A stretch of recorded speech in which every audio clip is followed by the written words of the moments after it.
নাও গাবু, এই মিষ্টি আমটা তোমার জন্য। ধন্যবাদ বানর বন্ধু, এটা আমার খুব প্রিয়। মিঠু প্রতিদিন মিঠু গাছ থেকে মিষ্টি আম ছিঁড়ে খেত আর কিছু আম নদীতে ফেলে দিত। গাবু সেই আম খেয়ে খুব খুশি হতো।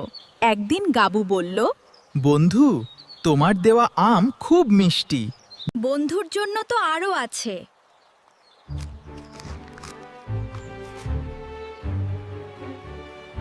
বাঁচাও, বাঁচাও!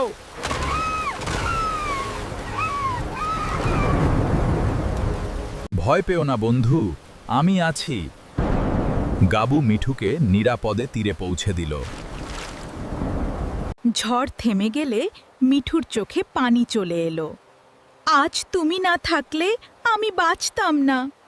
সত্যিকারের বন্ধু কখনো বন্ধুকে বিপদে ফেলে যায় না।